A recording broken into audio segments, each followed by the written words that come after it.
Je suis Clotilde Dussoulier et vous écoutez l'épisode 233 de Change ma vie, la responsabilité.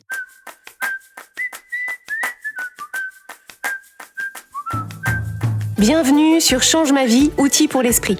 Je suis Clotilde Dussoulier, je suis entrepreneur et master coach certifié et sur ce podcast, je vous livre chaque semaine des outils précis et concrets pour comprendre les mécanismes de votre cerveau et de vos émotions et construire exactement la vie à laquelle vous aspirez. Cet épisode fait partie de la série d'épisodes qui a démarré avec l'épisode 231, dans lesquels je vous parle des valeurs. Donc, qu'est-ce que c'est les valeurs ? Comment est-ce qu'on les identifie ? Comment est-ce qu'on s'en sert ? Et comment est-ce qu'on les utilise au quotidien pour faire des choix et conduire sa vie de façon alignée ? Donc, mon objectif à travers ces épisodes, c'est d'illustrer à quoi ça peut ressembler d'investir des valeurs, de les faire vivre, de les mettre à profit, pour que vous puissiez faire de même avec les vôtres. Donc je veux vous aider à quitter le niveau théorique de cette réflexion sur les valeurs pour que vous puissiez faire le lien entre vos valeurs et concrètement, comment ça va vous aider dans votre vie de tous les jours, dans vos vraies actions et dans vos vrais choix. Donc la première valeur de Change ma vie qu'on a évoquée dans l'épisode 232, c'est la clarté. Et dans cet épisode, je vais vous parler de la deuxième valeur de Change ma vie qui est la responsabilité. Alors la première chose que je voudrais vous proposer, c'est d'observer. Quand vous pensez à ce mot de responsabilité, quelle est votre première réaction ? Est-ce que vous avez des associations plutôt positives ou plutôt négatives à ce mot de responsabilité et pourquoi ? C'est intéressant de noter ça parce que votre relation à la responsabilité est un facteur déterminant dans la trajectoire de votre vie. Et le meilleur cadeau que vous puissiez vous faire, c'est d'examiner la relation que vous avez avec la responsabilité pour vous assurer que c'est effectivement celle qui vous permettra de créer et de vivre la vie que vous avez envie de vivre. Et on va revenir là-dessus dans un instant. Donc pour ma part, j'ai toujours aimé prendre des responsabilités, j'ai toujours aimé qu'on me confie des responsabilités. Donc cette acception de la responsabilité, c'est ce qu'on peut appeler la responsabilité a priori, c'est-à-dire la responsabilité qu'on accepte en amont, celle pour laquelle on lève la main en disant « oui, je vais faire ça, oui, je me propose de me charger de ça et vous pouvez compter sur moi ». Et j'ai toujours adoré cette énergie-là. J'étais toujours celle qui voulait être déléguée de classe, celle qui prenait la parole pour dire aux profs qu'il y avait un problème avec les contrôles ou avec l'emploi du temps. J'étais toujours celle qui voulait reprendre le journal du collège, qui allait se renseigner, qui prenait le lead des projets à plusieurs pendant mes études. Pourquoi est-ce que je voulais ça ? Je voulais prendre ces responsabilités parce que je sentais que c'était en prenant ces responsabilités que j'accédais le plus directement au pouvoir. C'était en m'engageant, en acceptant le challenge, que j'allais me rapprocher du cœur du réacteur, me mettre en position active, et que j'allais pouvoir influer sur ce qui allait se passer ensuite, et donc sur ce qui allait m'arriver ensuite. Donc la responsabilité, ça m'attirait aussi parce que je sentais que c'était en prenant cette posture de responsabilité, cette posture de participation active, que les choses étaient les plus excitantes. Parce qu'en fait, ça me donnait l'occasion de voir ce dont j'étais capable, de voir de quelle façon mes actions pouvaient faire pencher le cours des choses dans un sens ou dans l'autre, et évidemment, jouer un rôle actif dans la conduite de sa vie, de ses projets, de sa famille, de sa communauté, prendre la responsabilité de les faire aller dans le sens qu'on veut, c'est le moyen le plus sûr que ça aille dans le sens qu'on veut. Si on laisse cette responsabilité à d'autres, si on reste en position de passager, avec un peu de chance, ce sera quand même un beau voyage, mais ça ne sera pas notre voyage. Ce sera le voyage de la personne à qui on a laissé la responsabilité de conduire le voyage, et nous, en fait, on suit. Donc, dit plus simplement, si vous voulez vivre la vie extraordinaire qui vous ressemble, il n'y a pas 1000 solutions, il va falloir prendre la responsabilité de la créer. Alors bien sûr, ces bénéfices ne sont pas gratuits. Et la responsabilité a un coût, ou plus exactement, c'est un investissement. Un investissement de temps et d'énergie d'abord. Donc, si on a un biais vers la prise de responsabilité et l'action, il faut parfois se protéger de soi-même parce qu'on ne peut pas prendre toutes les responsabilités qui se présentent, même si ça nous intéresse, même si on se sent capable, même si ça nous tient à cœur, parce que sinon, l'épuisement nous guette. Donc, pour ma part, en devenant adulte, je me suis rapidement rendu compte que pendant la réunion de pilotage ou la réunion de parents d'élèves ou l'assemblée générale des copropriétaires, au moment où tout le monde se regarde en se disant « Bon, alors, qui est-ce qui va se charger de faire ça ?» C'est pas parce qu'il y a un long blanc qu'il faut nécessairement que je sois celle qui se lève et qui dit « Ok, je m'en occupe ». Donc, j'ai appris à choisir avec soin les responsabilités que je prends en charge. Au-delà de l'investissement de temps et d'énergie, La responsabilité représente aussi un investissement émotionnel, parce que selon que ça se passe bien ou pas bien, selon qu'on y arrive ou qu'on n'y arrive pas, on va ressentir tout plus intensément que si on se propose d'être le simple passager. Mais cette intensité d'émotion, ça marche dans les deux sens, parce que si ça se passe bien, si on y arrive, la fierté, l'enthousiasme et la satisfaction d'un projet ou de quelque chose qu'on a fait avancer et dont on avait pris la responsabilité, c'est sans commune mesure et ça n'a rien à voir avec ce que ressent le passager. Et c'est l'une des considérations les plus importantes en lien avec cette idée de responsabilité, c'est que quand on accepte, quand on prend la responsabilité de quelque chose, quand on lève la main et qu'on dit « oui, j'accepte cette mission, oui, je me charge de ça et oui, vous pouvez compter sur moi », ça augmente mécaniquement notre engagement au service de cette chose, de ces personnes, de cette mission. Et c'est quand on se sent pleinement engagé dans quelque chose qu'on se sent aussi le plus vivant ou la plus vivante. C'est là qu'on se sent le plus utile, le plus à notre place, et c'est là qu'on a le plus d'impact. Et c'est notamment pour ça que la responsabilité est l'une des valeurs de Change ma vie. C'est parce que la capacité à lever la main, à prendre les choses en charge, à se saisir des sujets et à les mener jusqu'au bout, c'est ça qui permet d'accéder le plus sûrement à ce sentiment d'épanouissement et d'accomplissement qu'on recherche tous et toutes. C'est donc ça que je veux valoriser et favoriser pour moi, pour les personnes qui travaillent avec moi et pour les personnes qu'on accompagne.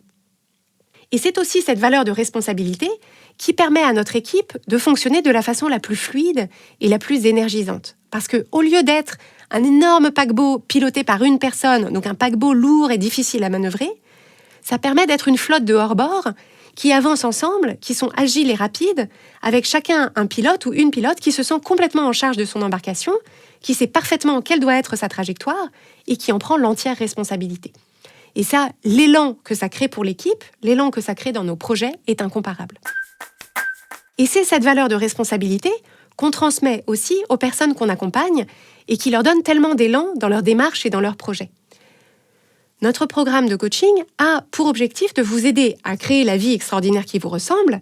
Et donc, on vous aide dans chaque domaine de votre vie à identifier ce que vous voulez, c'est votre vision, à identifier la meilleure façon de le créer ou de l'obtenir, c'est la clarté, et à vous mettre en action, c'est l'élan.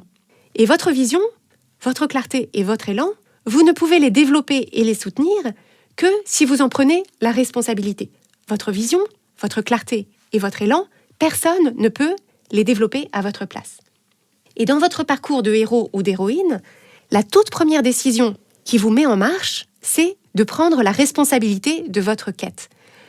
Le moment le plus important dans le parcours du héros ou d'héroïne, c'est le moment où, en tant que héros ou héroïne de votre vie, vous vous dites « les choses doivent changer et c'est à moi de les faire changer ».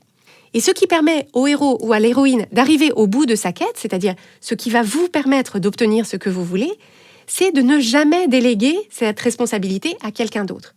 Dès lors que le héros ou l'héroïne délègue la responsabilité de sa quête, il ou elle cesse instantanément d'être le personnage principal de l'histoire. Et notre rôle en tant que coach, ce qu'on vous apporte à travers Change ma vie mode d'emploi, notre programme, c'est non seulement de vous aider dans cette prise de responsabilité, c'est-à-dire savoir comment faire et par où commencer, mais aussi et surtout, on vous apprend à épouser cette responsabilité avec force, avec joie et avec élan, en vous sentant le héros ou l'héroïne de cette quête. Alors, une fois qu'on a ça bien en tête, c'est précieux de se pencher sur les résistances qu'on peut avoir à prendre des responsabilités, à prendre la responsabilité de certaines choses, de certains résultats, parce que ces résistances seront précisément les obstacles qui pourront nous empêcher de réaliser nos rêves et nos objectifs. Parce qu'on l'a vu, pour réaliser nos rêves et nos objectifs, il faut prendre la responsabilité de les créer. Et donc, si j'ai une forme de réticence à prendre cette responsabilité, je peux prédire à peu près de façon certaine que je n'atteindrai pas ni mes rêves ni mes objectifs. Donc, justement, qu'est-ce qui peut nous faire décliner ces responsabilités ? Alors, le plus souvent, c'est qu'on pense qu'on n'en est pas capable. Donc, on a peur que ce soit trop difficile pour nous, on a peur de ne pas y arriver, on ne se sent pas à la hauteur, et donc, on décline la responsabilité. Ou alors, on décline la responsabilité parce qu'on ne pense pas avoir un pouvoir suffisant pour influer sur le cours des choses. On pense qu'il y a des facteurs extérieurs qui auront plus de pouvoir que nous sur la situation, et donc on ne veut pas s'engager parce qu'on pense qu'on ne peut pas garantir le résultat. Ou alors, on ne pense pas que le jeu en vaille la chandelle, on pense que ce sera ingrat, que ce sera trop d'efforts pour pas assez de bénéfices, Et donc très naturellement, on décline la responsabilité. Ou encore, on craint les conséquences. Parce qu'on oppose responsabilité et liberté, on voit les choses en tout noir ou en tout blanc. On se dit, si je prends la responsabilité de ça, je serai responsable de tout et je ne pourrai plus jamais ni changer d'avis ni demander de l'aide. Et donc comme ça me paraît trop à choisir, je préfère n'être responsable de rien. Alors, aucune de ces résistances n'est en soi un problème, sauf si elle vous empêche de prendre les responsabilités qui vous permettront de vous approcher de ce que vous voulez. Donc, aucune de ces résistances n'est en soi un problème, sauf quand elle vous empêche de vous engager dans ce nouveau job qui vous fait envie, dans cette formation qui vous fait de l'œil, dans cette relation qui vous tend les bras, dans ce projet d'enfant, de voyage, d'investissement, parce que vous hésitez à prendre la responsabilité de créer votre succès dans ces démarches, parce que ça paraît dans l'instant plus sûr, plus facile ou plus confortable de rester au bord de la piscine sans vous jeter à l'eau et essayer de nager. Alors, on a évoqué jusqu'ici cette idée de responsabilité a priori. Donc ça, c'était la responsabilité qu'on endosse en amont quand on se propose de prendre quelque chose en charge et de le mener jusqu'au bout. C'est quand on lève la main et qu'on dit « oui, ok, c'est parti, je m'en charge, on y va ». Mais il y a un autre aspect de la responsabilité auquel je tiens tout autant, et c'est la responsabilité a posteriori, c'est-à-dire notre capacité à identifier dans les situations qu'on rencontre, dans nos relations, dans nos difficultés en particulier, la responsabilité qui est la nôtre. Donc c'est non seulement notre capacité, mais notre velléité à chercher et à trouver le rôle qu'on a joué ou qu'on joue encore dans la co-création de cette situation, de ce problème, de ce malentendu, de cet échec, de cette impasse. C'est quand votre présentation est un flop, quand un membre de votre équipe fait tout le temps les mêmes erreurs, c'est quand votre ami oublie de vous inviter, c'est quand une conversation tourne à la dispute, quand les enfants laissent leur vaisselle en plan, quand vous ne trouvez pas d'hébergement pour aller au mariage de votre cousin, quand vous vous sentez découragé ou stressé ou frustré. La question, cette propension à chercher votre responsabilité, c'est de vous demander quel est le rôle que vous jouez dans la création ou dans la co-création de ces situations. Alors, pourquoi est-ce que c'est important ? C'est parce que dans toutes ces situations, en particulier les situations de difficulté, de découragement, de stress, de frustration, la tentation la plus forte dans l'instant, c'est de voir d'abord et avant tout la responsabilité des autres et du monde extérieur. On a tendance d'abord et avant tout à identifier tout ce que les autres n'ont pas fait, tout ce qu'ils n'ont pas compris, tout ce à quoi ils n'ont pas pensé, tout ce à quoi ils ont manqué, ce en quoi ils ont tort, tout ce qui est mal fait, mal pensé, mal organisé, en nourrissant l'idée que nous, par contre, on a fait exactement ce qu'il fallait. Nous, on est irréprochables et tout se serait parfaitement bien passé si les autres et le monde extérieur avaient fait leur part. Et donc ça, c'est un phénomène intérieur qu'on a évoqué dans l'épisode 98 de Change ma vie, qui s'appelle la faute à qui. Cette tentation à chercher les responsables à l'extérieur de nous, c'est parfaitement humain et voilà, c'est très classique. Et ça peut être notre tentation parce que dans l'instant, c'est réconfortant. Dans l'instant, on se sent validé par nous-mêmes, on se sent complètement justifié dans notre agacement ou dans notre colère.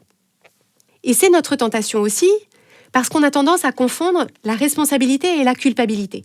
On pense que si on se propose de reconnaître, même à commencer pour nous-mêmes, notre part de responsabilité, alors on n'aura pas d'autre choix que de s'accabler, de se blâmer, de se flageller. Et les émotions qu'on pense que ça créera pour nous sont tellement pénibles qu'on préfère se donner des excuses. Et on peut remarquer qu'on est tombé dans ce piège-là parce que, à ce moment-là, notre discours intérieur sera une chaîne ininterrompue d'excuses pour justifier, pour expliquer, pour se dédouaner. Et donc, dans ce contexte, le contraire de la responsabilité, ce sont les excuses. Et donc oui, c'est très tentant dans l'instant, c'est très humain, mais en réalité, c'est toujours une impasse. Parce que si la responsabilité de ces situations de difficulté est entièrement entre les mains des autres et du monde extérieur, qu'est-ce qu'il nous reste ? Rien. Si cette responsabilité est entièrement portée par les autres et le monde extérieur, c'est la définition de l'impuissance pour nous. Et donc, il n'y aura plus qu'à faire une croix sur ce qu'on voulait, puisque les autres décident et qu'ils ont décidé qu'on n'aurait pas ce qu'on voulait. Et donc ça, l'impuissance, c'est absolument insupportable. Et donc, c'est généralement tout ce qui peut nous permettre de sortir des situations d'impuissance, il faut saisir ces opportunités. Parce que si la responsabilité est entièrement entre les mains des autres et du monde extérieur, alors je n'ai aucun levier pour que ma prochaine présentation soit un succès, aucun levier pour que la performance de mes collaborateurs ou de mes collaboratrices s'améliore, je n'ai aucun levier pour que mes conversations soient plus constructives, je n'ai aucun levier pour que chacun fasse sa part à la maison, je n'ai aucun levier pour que ma vie soit plus fluide et plus facile. Donc ça ne veut pas dire qu'on est toujours à 100% responsable. Dans un grand nombre de cas, les responsabilités sont partagées et les situations sont co-construites. Il y a ce que nous, on a fait ou apporté à la situation, et il y a ce que le monde ou les autres ont fait ou apporté à la situation. Mais la question à se poser, c'est, dans votre réflexion, dans votre vision de votre vie, quelle est la part que vous donnez à l'un et à l'autre? Quelle est la part que vous donnez à votre responsabilité et quelle est la part que vous donnez à la responsabilité des autres ou du monde extérieur? Et le fait de se proposer de faire de la responsabilité une valeur centrale, cette valeur de responsabilité, ce qu'elle encourage à faire, c'est justement apporter d'abord et avant tout son attention et sa curiosité sur le rôle que nous, on joue, sur ce que nous, on a fait ou pas fait, compris ou pas compris, apporté ou pas apporté, pour pouvoir découvrir en quoi on a créé ou co-créé cette situation, en quoi on a contribué à cette dynamique ou accentué cette difficulté. Et quand on fait ça, on s'aperçoit de deux choses. La première, c'est que prendre notre responsabilité, prendre notre part de responsabilité, c'est justement le meilleur antidote à l'impuissance. Et l'impuissance, encore une fois, c'est une des pires émotions pour l'être humain.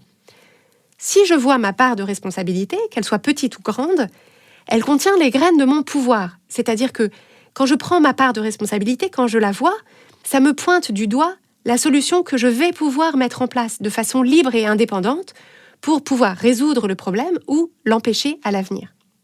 Et la deuxième conséquence de cette prise de responsabilité, c'est que dans une situation relationnelle, c'est-à-dire une situation qui implique d'autres personnes, le fait que chacun et chacune arrive à la conversation en s'étant posé la question de sa part à lui ou à elle de responsabilité, et en amenant cette observation-là de façon simple et honnête, sans être sur la défensive, ça permet d'avoir les discussions les plus constructives. Ça permet d'éviter ces discussions sans fin dans lesquelles chacun cherche à faire porter à l'autre le chapeau de tout pour apparaître lui-même ou elle-même comme l'agneau innocent ou le martyr. Et en fait, ce qui est intéressant, c'est que on croit que apporter à une discussion notre part de responsabilité, c'est-à-dire la conscience de notre part de responsabilité, on croit que ça va nous rendre vulnérables. On croit que ça va nous faire prêter le flanc aux attaques de l'autre et que l'autre s'en donnera à cœur joie pour nous accabler. Mais c'est tout le contraire. En fait, c'est une position de grande force, mais ça nous permet d'aborder ces discussions-là avec une force qui n'est pas combative ni agressive. C'est une force qui ressemble à de l'honnêteté, à de la confiance. Et ce dont on s'aperçoit, c'est que, hors relation toxique, en fait, ça désarme le conflit. Et ça change immédiatement la tonalité de la conversation. La précision importante que je veux apporter ici, c'est que cette valeur de responsabilité s'applique de façon tout à fait différente dans une situation dans laquelle une personne est victime de violences physiques, sexuelles ou psychologiques, parce que justement, dans ces situations, l'hyper-responsabilisation de la victime est au moins aussi préjudiciable pour elle que les violences qu'elle a subies. Les violences qu'une personne subit sont toujours injustifiables et inexcusables sans aucune exception. Donc dans ce type de situation, en présence de violences physiques, sexuelles ou psychologiques, la priorité, c'est de se mettre en sécurité et de se faire accompagner par un ou une thérapeute spécialisée pour traiter les éventuelles conséquences post-traumatiques. Et dans ce type de situation, l'enjeu, ce n'est certainement pas de chercher de quelle façon on est responsable de ça, de quelle façon on a attiré ça à soi. Donc ça, c'est une clarification très importante. Mais ceci étant clarifié, je voudrais terminer sur un des bénéfices les plus importants, les plus délicieux et les plus précieux de cette valeur de responsabilité, c'est que elle fonctionne, comme je l'ai dit, dans les deux sens. Quand les choses ne marchent pas, mais aussi quand elles marchent. Donc ça fonctionne quand mes projets patinent, mais ça fonctionne aussi quand mes projets décollent. Ça fonctionne quand mes relations sont insatisfaisantes, mais ça fonctionne aussi quand elles me comblent. Ça fonctionne quand je ne me sens pas très bien, mais aussi quand je me sens au sommet du monde. Si je suis en mode responsabilité radicale dans toutes mes situations, alors je me sais aussi responsable, c'est-à-dire créatrice de tout ça. Et alors, je peux ajouter au plaisir du succès la fierté de l'avoir créé et la force que je développe en comprenant précisément comment je l'ai créé. C'est-à-dire pas par hasard, pas par chance, pas sur un malentendu, mais par la force de mon ingéniosité, de mes actions et de ma résilience. Et mon ingéniosité, mes actions, ma résilience, je les emporte partout avec moi. Et c'est ça qui m'ouvre la perspective de recommencer et de recommencer encore pour créer dans ma vie encore plus de succès, encore plus de situations, encore plus d'émotions qui me plaisent, qui me portent et qui me correspondent. Et donc c'est ça, un des bénéfices de cette valeur de responsabilité. Donc c'est précisément de cette façon que la responsabilité nourrit la croissance, et c'est justement la troisième valeur de Change ma vie, dont on parlera la semaine prochaine dans l'épisode 234 qui s'appelle « La croissance ».